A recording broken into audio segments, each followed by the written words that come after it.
Hello everyone. Today I'll be talking to you about the role of social media in medical education. Instead of formal learning objectives for this talk, I'm going to discuss what, why, and how. That is, what social media tools are being used in medical education, why would we want to use them, and how we can use them to maximal effectiveness.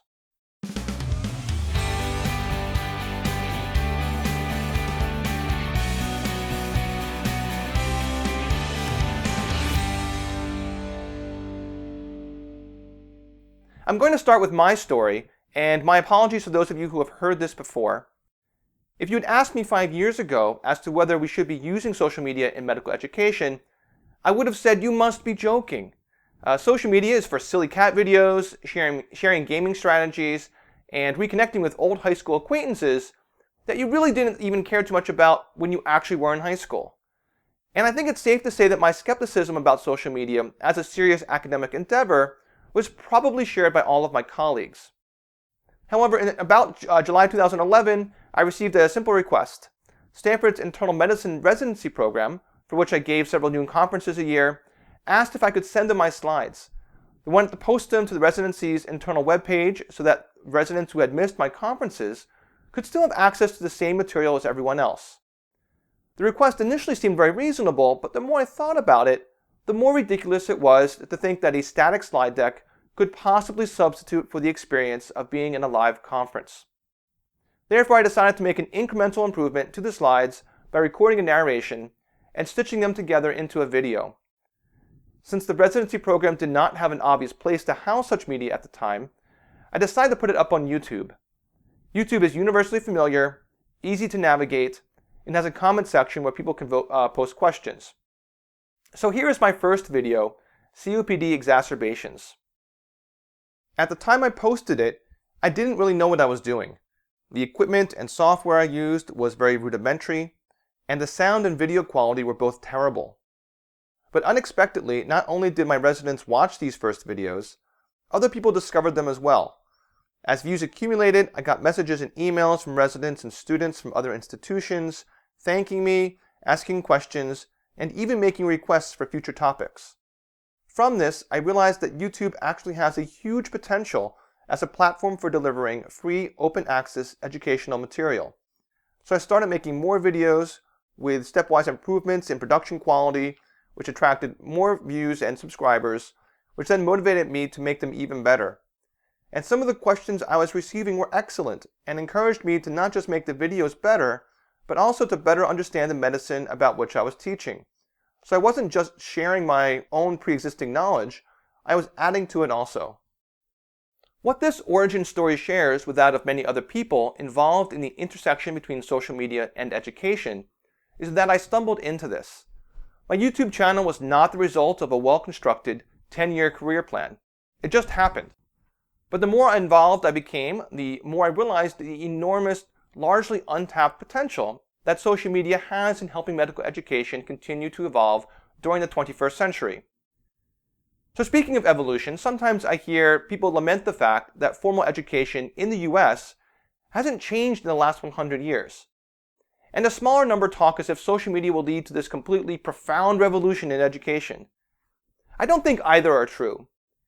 Consider where med ed was at the beginning of the 20th century. This is what it looked like. 150 white men, all in suits, seated in an amphitheater, straining their eyes to watch a questionably sterile surgical procedure in front of them. This was around the time of the famous Flexner Report, which pointed out that educational standards among medical schools were highly variable, but on average quite poor. Among other things, the report recommended a dramatic reduction in the number of medical schools, more rigorous prerequisites for acceptance, and greater emphasis on the scientific method, which may have been the earliest precursor to evidence-based medicine. The next major development came along in 1942 with the formation of the Liaison Committee on Medical Education, or LCME, which now helps to enforce the standards in training originally formalized by Flexner. The 1960s brought some of the earliest versions of simulation. In this case, we have a mock OR setup, complete with mannequin stand-ins for some positions. In the 1990s, the role of computers in higher education finally went beyond word processing, with a particularly important milestone occurring in 1996 with the release of PubMed. Computers in medicine have come a long way since. Nowadays, students use iPads while doing dissections, or alternatively, forgo the cadaver altogether to do virtual dissections on a virtual table. Which brings us to now. In 2012, we had the first mention in the medical literature of the term flipped classroom, and at the same time, social media started to creep into some curricula at progressive schools and residency programs, particularly in emergency medicine. That timing was not coincidence, since much of the material incorporated into the flipped classroom model is discovered and shared via social media. The point with this timeline is to show that medical education has not been static. It has changed significantly with developments in educational theory and with the adoption of new technology. Inclusion of social media isn't necessarily a revolutionary leap forward in the training of future doctors. It's just one step of many in its natural evolution. So now, what types of social media are used in medical education? Almost all relevant social media tools can be placed into one or more of the following categories. Sites facilitating discussion, in which people share with one another opinions and non-classroom knowledge about topics as diverse as how to get better at knot tying, to what board score one should aim for in order to match in derm. Content sharing, in which people share either links to primary papers, blog posts discussing primary papers, or didactic material discussing an academic topic. Collaboration, in which people work together to create a resource such as a wiki, which usually can be continuously updated by others. And last, social networking, in which the primary goal is for users to meet others with shared interests. As you can see, there is much overlap between these categories. Alternatively, we can also classify social media in education using other criteria. For example, its breadth. Does a specific site cover a very general topic like critical care, or a specific topic like ventilator management? What about the information source? Is it original or curated? Is the authorship a single individual or a community, who may be colleagues at the same institution, or may be spread across the globe having never stood in the same room together? And last, what is the format? Is it a blog, which is text-based communication, a microblog like Twitter, a podcast, which is a syndicated audio format, usually provided as MP3s, or is it a video with which I am personally most familiar and comfortable? So let's take a quick look at some examples. In the category of content sharing, we have resources such as Dr. Smith's popular ECG blog, where most entries discuss a single clinical case and includes one or several ECGs. This is text-based, original content concerning a very specific topic written by a single author. In contrast, here is the weekly Life in the Fast Lane review. Life in the Fast Lane, along with YouTube, is one of the world's most popular websites for free medical education. While a collection of physicians from around the world post original content here, the Life in the Fast Lane review consists of curated links to newly available educational content from other sites that the website's editors found to be particularly helpful. When it comes to collaboration, there are very broad and general collaborations such as Wikidoc, which is an online living textbook covering all of medicine, with thousands of authors and editors from around the world who are continuously adding and revising content. Then there is something more specific like ECGpedia, which limits itself just to the topic of ECGs. In my personal opinion, while these collaborations are great ideas and have a lot of promise, they aren't about to supplant the textbooks quite yet. The problem with collaborations like wikis is that they lack a unified voice, often have significant gaps, and they usually don't provide enough detail to fully understand the topic in question. While they may play a significant role in medical education someday, they aren't ready to do so in 2015. Then we have discussion sites. One of the most common is Reddit, which refers to itself as the front page of the internet. Reddit is extremely popular and covers every conceivable topic of conversation. Topics relevant to medical education are just a minuscule fraction of what's to be found there. Nevertheless, it's still an interesting and lively place for students and residents to share tips and opinions. Contrasting quite a bit with Reddit is the Student Doctor Network, another online forum where students can post questions and comments, but SDN is significantly more controlled and also contains some original articles and other resources. There's social networking sites such as Facebook, the utility of which as far as medical education goes has so far been pretty limited. And finally, we have Twitter. I give Twitter its own category because it combines so many different functions of other social media tools. Let's take a quick look at the two main ways one can use it. First, once you have an account, you can subscribe to other Twitter users with similar interests. That way, whenever one of those users posts something which Twitter annoyingly refers to as a tweet, it will show up on your home screen. So here's my personal Twitter home screen at the moment. Here will be listed in reverse chronological order the tweets by people who I follow. Tweets in medical education come in a couple flavors. There can be simple quotes or statements of opinion. There can be stuff like this, which I call Twitter chatter, when a user tweets something that is more or less just about the process of Twitter. We can have a link to a blog post. We click on the link and we see here a post discussing a recent New York Times op-ed by three so-called expert doctors criticizing new changes to mammography recommendations by the American Cancer Society. I've actually already read this and it's thoughtful and important, so let me go ahead and retweet it out to my own followers.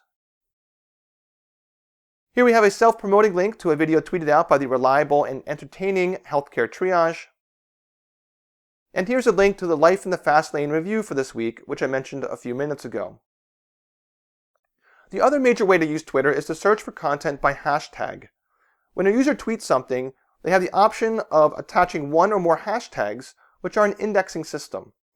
One particularly helpful hashtag is FOAMmed. I'll talk more about that strange term foam in a second, but in brief, this will bring up a collection of tweets that users have felt were examples of free, open access medical education resources, and these are tweets not just of people who I follow, but tweets posted by anyone, anywhere in the world. It's a great way to discover new people who you might want to follow, but otherwise would not have heard of. Before moving away from the question of what social media is used in medical education, I need to also discuss that term FOAM. FOAM is an acronym which stands for Free, Open Access Medical Education, or as its proponents frequently state, Free Open Access Meducation. And it's exactly that. Any blogs, podcasts, YouTube videos, wikis, or other independent websites that contain free content relevant to medical education at any level constitutes FOAM. Although the concept of sharing med ed resources on the web has been around for much longer, the term was coined in 2012, probably in part because of the negative connotations that social media has in academic circles. If you, as the viewer of this video, is interested in learning more about FOAM and the FOAM community, I recommend that you start at lifeinthefastlane.com. However, here's a great summary by Joe Lex of the role of FOAM in modern education. If you want to know how we practiced medicine 5 years ago, read a textbook. If you want to know how we practiced medicine 2 years ago, read a journal. If you want to know how we practice medicine now, go to a good conference. If you want to know how we will practice medicine in the future, listen in the hallways and use FOAM. And in this quotation, I think you can accurately replace FOAM with social media, and the meaning and significance will be exactly the same. This brings us to the question of why do we use social media in medical education? There are plenty of reasons why physicians use social media in general, but let's just focus on why they use it to learn and why they use it to teach. As a learner, social media is asynchronous. In other words, if you want to learn more about a certain topic, you don't need to wait until a class on that topic is offered or until a guest speaker comes to give grand rounds on it. You just search YouTube or Twitter and learn about it when it's relevant and convenient for you. Social media is interactive and it provides access to authors. Have you ever read a textbook or paper, come across a paragraph that you don't quite understand, and wish you could ask the author for a clarification? Well, after you read a blog post or listen to a podcast, you can. Just post your question in the comments section, and most authors, or sometimes other readers or listeners, will respond. Social media is portable. Last, one of the greatest benefits of social media in medical education is that it's timely. As was mentioned in the quote about FOAM, medical information shared via social media often gives you a window into emerging trends, new paradigms, and a whiff of how medicine will be practiced in the near future. Now, social media also has some great advantages from the vantage point of a teacher. First, it's asynchronous. How that works as a teacher is that if you really want to share your knowledge and passion for a particular topic, but there isn't a current class for which a session on it would be clearly relevant, you can create online content at your convenience. Social media provides teachers interaction as well with access to their audience. As I indicated when sharing my story at the beginning, one of the greatest driving forces behind me wanting to learn more is the great questions that people ask in response to my YouTube videos. And related to that, social media can help bring a medical educator broader recognition beyond his or her own institution. Before the internet, it was extremely difficult for faculty with a primary passion for teaching to gain national recognition of any magnitude, as compared to those in research or those active in professional societies. But social media allows that. The last significant advantage as a teacher is social media's enormous reach. Consider how many learners are reached with bedside teaching versus the traditional classroom versus the virtual classroom. Here we see one of my Stanford colleagues, Abraham Verghese, America's foremost advocate for bedside teaching. He's with 4 medical students in a hospital room learning directly from a patient. This is the best possible learning experience a medical student can hope to have. It has no substitute. But here's the thing, only 4 students are experiencing it. Now compare that to these graphs. These show the number of views and new subscribers that my YouTube channel has received for the past 7 days for every day since its inception. Most recently, I get about 60 to 70,000 views a week and over 700 new subscribers a week. And these views are coming from almost 200 different countries.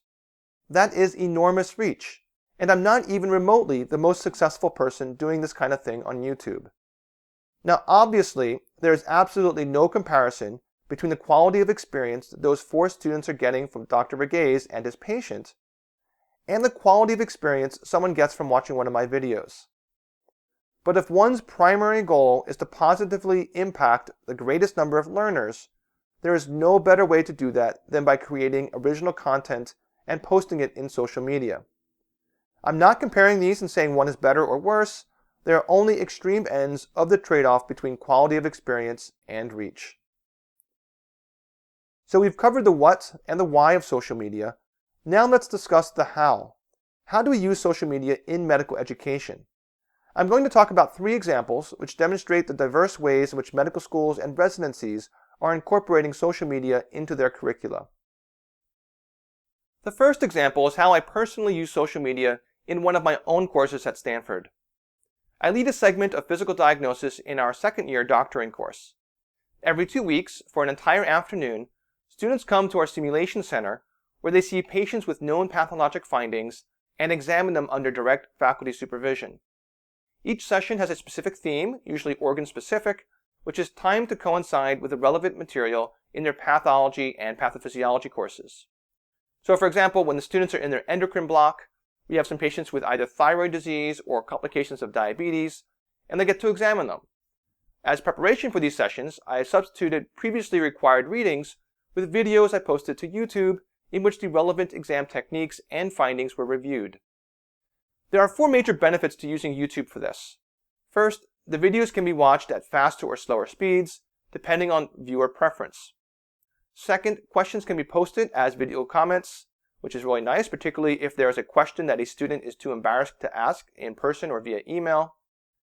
Third, I place the required videos in playlists, which are linked to other videos I've made that are not directly related to the physical exam per se, but which are linked to material related to what they are learning about in their basic science course.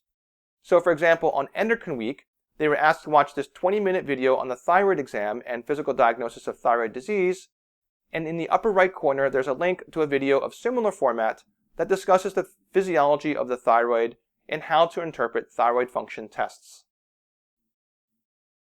This supplemental video is not required, but it's available if students want to learn more about how the information on the exam connects to adjacent topics.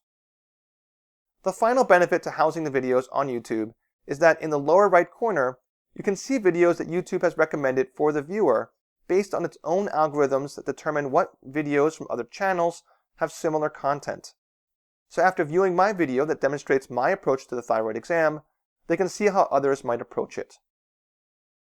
Here I've done the same thing with GI Week, where the students watched a video on the physical findings of cirrhosis, and this is associated with supplemental videos on interpreting liver function tests and one on a common complication of cirrhosis, spontaneous bacterial peritonitis. On Cardiology Week, there are associated videos on ECG interpretation, and so on and so forth. Moving on to the use of social media in clerkships, here's a study that was performed at Robert Wood Johnson Medical School. These investigators were interested in the phenomenon of students losing empathy during their clinical years, a well-described problem. Some of this reduction in empathy may be the consequence of burnout, and some may be the consequence of the hidden curriculum from cynical house staff and faculty. But Robert Wood Johnson wanted to intervene to prevent this. Over a 2-year period, 209 students who were enrolled in clerkships had a mandatory humanism and professionalism component to each of those clerkships. Each one included a 60-minute debrief and discussion session. There were some assigned readings and videos, and relevant to my talk here, there was one required anonymous blog post discussing some aspect of their clerkship experience. That is, the students themselves had to write the blog post. To protect privacy, all blog posts were behind a firewall and could only be accessed by classmates and faculty. These students were also given the validated Jefferson Scale of Physician Empathy at the beginning and end of their core clerkship year. So what was found? For both the class of 2009 and the class of 2010, there was no significant drop in empathy during clerkships. Now, of course, this was not a controlled trial. Every student received the intervention, so we don't know whether or not other curricular changes were occurring that could account for this. However, it supported the hypothesis that perhaps blogging about experiences, reading other students' blog posts, and receiving voluntary peer feedback on their own blog posts might have helped students not develop the cynicism that we all routinely observe and experience ourselves. The last example I'll mention concerns the use of Twitter in an internal medicine residency program. During the 2013-14 academic year, the medicine chief residents at the University of Chicago maintained a Twitter feed for their program. Tweets included, but were not limited to, teaching points from conferences which were pre-scheduled for release during the conference. Over the course of the year, over 1,000 tweets were posted, and they gained over 1,000 followers, most of whom were not affiliated with the institution, which I think highlights the reach of Twitter. At the end of the year, the house staff were surveyed. 64% of them felt that Twitter helped them to remember teaching points from morning reports. 70% felt that Twitter captured the major teaching points from morning reports. 62% felt less removed from the program during external rotations. And most importantly, 69% felt that it enhanced their overall education during residency. So far, I've discussed how educators can incorporate their own original content within a social media tool into medical education. But what about using resources and information from others that already exist out there in social media? How can we identify what's actually valuable? Well, certainly one can judge value based on the quality and accuracy of the content. That's pretty obvious. But there are a few other, slightly less obvious tips on identifying value. First, is the author of the content clearly identified? It's amazing how often I encounter wonderful sites that people have clearly poured hundreds of hours into, yet the identity of the creator, and thus his or her credibility, is completely unknown. Next, the information should be well cited. It should be timely and up-to-date. There should be opportunity for public comments. If you can't comment on what you're reading, listening to, or watching, it raises the question, why does the author not want that? Any reasonable author or content creator in medical education should want to receive feedback. Similarly, the author should interact with the audience. For example, if someone posts a question or suggestion, the author should try to respond. Now, certainly not every single comment can be individually addressed. For example, Khan Academy's Medicine channel has over 1,000 videos and 200,000 subscribers. Their videos probably receive over 100 comments a day.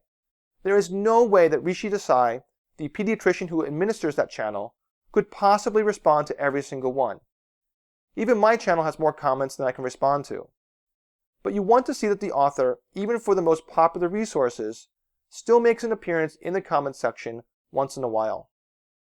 Along similar lines, if someone points out a legit error in the information, the author should acknowledge and correct it. And if the supposed error is not actually an error at all, which certainly does happen, the author should explain to the viewer or listener why it's not. Finally, the information should be free from conflicts of interest.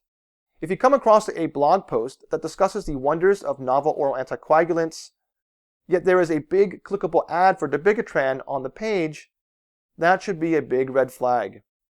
Though admittedly, sometimes these may be Google ads that the page owner doesn't have direct control over. I've talked about the what, why, and how social media in medical education, but what about the why not? If it has so many benefits, why is not every student, resident, and educator using it? This may be a familiar diagram to you. It shows the pattern of the adoption of new ideas. Where does social media in medical education fall in this scheme? Well, it depends on who you are. If you're in the fields of emergency medicine or critical care, this is more or less where social media is. It's mainstream. Most major eMed and critical care programs around the world maintain Twitter accounts, have faculty members who blog or create podcasts, and maybe they even produce their own YouTube videos.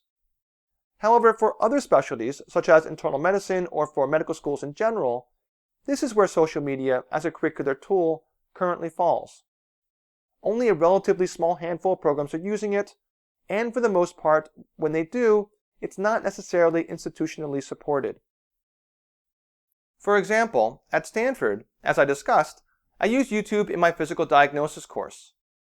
Dr. Verghese and his amazing Stanford Medicine 25 team maintain a website, Twitter feed, and blog about physical diagnosis and bedside medicine, and other individual faculty members are active on Twitter. But the school as a whole doesn't yet have a standardized or universal approach to doing this. Almost all video content created for flipped classrooms live behind a firewall, viewable only to those students enrolled in the relevant courses. And those courses still communicate with students via standard email. While course management systems could provide some additional support for two-way communication and discussion, they aren't widely used for those purposes. Personally, I would love to see our students and faculty work together to develop novel approaches to employing social media in distributing didactic information, discussing questions that come up with class, and debating proposed curricular changes in an open forum where everyone gets a voice. We're not there yet, but I'm optimistic it's coming. Unfortunately, there are some barriers to using social media in medical education. Barriers from the learner side include lack of time and skills. Students and residents are already super busy, and as much as we assume all millennials are pros with social media, that doesn't mean that every learner in that generation knows how to best use every tool, application, and site. There's a learning curve to mastering these tools. It's not huge, but it still exists. Next, social media disrupts school-life balance. For example, if you're an intern and you happen to go out to dinner with some friends, if there's a lull in the conversation, you're not likely to break out Marino's ICU book to read about the mechanisms of vasopressors. But you might be tempted to open up the Twitter app on your phone and scroll through the latest tweets from film superstars who you follow. I admit to doing that while I'm out sometimes, and trust me, it's not really always very healthy. There's a huge variation in the quality of content. People who are skeptical of social media will be quick to point out that there is no peer review for YouTube videos or blog posts. Proponents of social media will usually push back and state that peer review does exist, but that it's unconventional. For example, if I submit a paper that contains an error to a traditional journal, there may be only a tiny handful of anonymous reviewers that are in a position to catch it before publication. But if I post a YouTube video, within a few days I may have hundreds or even thousands of viewers that can potentially catch errors. And if there is an error, it gets pointed out in the comments immediately, and as a creator, if I'm responsible, I will quickly acknowledge and correct it. Although it doesn't always work out this way, corrections in social media have the potential to occur much more quickly than in conventional academic publishing. Whether such crowdsourced peer review is overall better or worse than traditional peer review is debatable, but at least for now, it's clearly perceived as being worse by the majority. It's easy to propagate false info. Twitter is particularly prone to this problem. Imagine if I scroll through my Twitter feed and see a tweet from someone who I generally trust, who makes a statement like, New data shows that kale juice is helpful in preventing diabetes. Complete with a link to a relevant article. I might think that sounds super interesting and I might want to share it with my own followers. But if I'm too busy at that exact moment to read the paper first, there's a chance that I might retweet, that is, pass on the pro-kale statement without realizing that the primary paper was terrible and should not be cited. Last, learning via social media cannot replace bedside learning. Remember that picture of Dr. Verghese with 4 students at the patient's bedside? Experience like that is essential for quality medical education, and there's no substitute for it. Social media should be viewed as complementary to traditional learning and not as an alternative to it. There are also barriers from the perspective of a teacher. Teachers have the same problems with lack of time, lack of skills, and a disruption of work-life balance.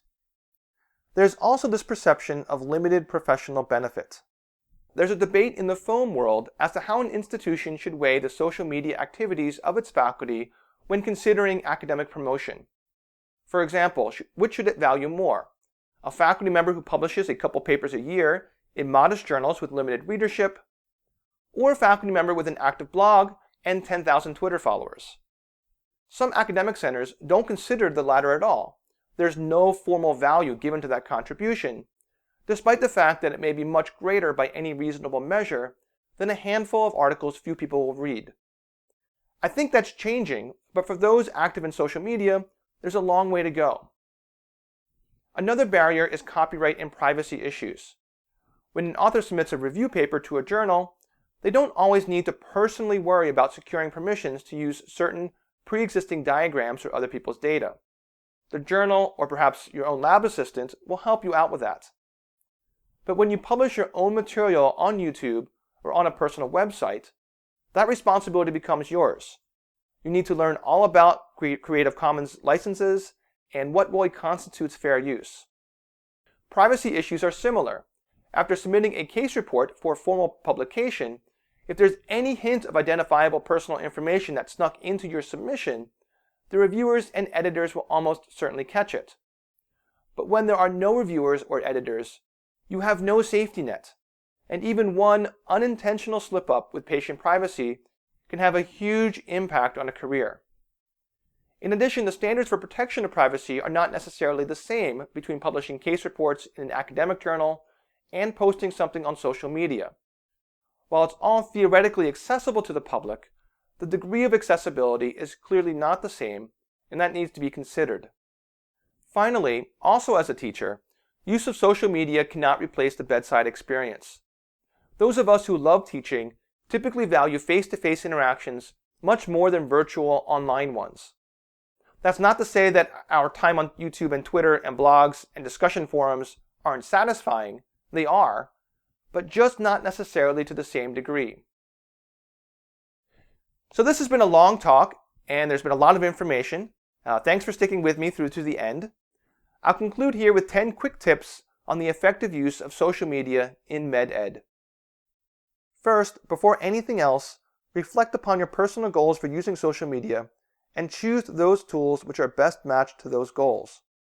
So if your primary goal is to share your passion for something relatively specific and detailed, like case studies in medical toxicology, starting a blog may be your best bet. While if your desire is to reach as many medical students as possible to share your knowledge of something more general and widely sought, such as biochemistry, a YouTube channel might be more appropriate. Once you've chosen one or two tools to focus on, observe first before contributing. Gain exposure to the format and typical content for that tool.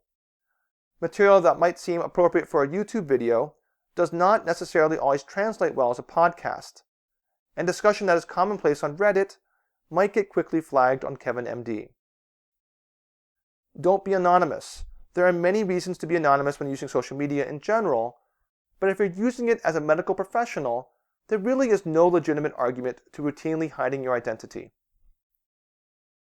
Engage with others and share what is helpful. That is, once you feel comfortable with an app or site, don't just be a passive observer. You'll find the experience more rewarding if you contribute as well. It's perfectly fine to critique the contributions of others, but do so respectfully. This may be cliché, but don't say anything online that you would not say face-to-face to a colleague. Apply not just institutional guidelines, but personal guidelines as well. A common example of a personal guideline might be to never accept Facebook friend requests from your students, or it might be to wait 5 years after seeing a patient case before discussing it on your blog in order to maximally protect privacy. Related to that, always respect patient privacy. Remember, the consequences of just one bad screw-up can be significant. And finally, role model responsible social media use for others. Provided that you follow tip number 4 and are not anonymous, everything you do on social media is out there for the world to see. And for those of you who are faculty, that will definitely include your students and residents. So please be thoughtful with what you do. I hope you enjoyed this talk on social media in medical education. If so, please remember to like it and share it with your classmates and colleagues. And feel free to leave comments on your own ideas as to how best to incorporate social media into med ed. I would love to hear your thoughts.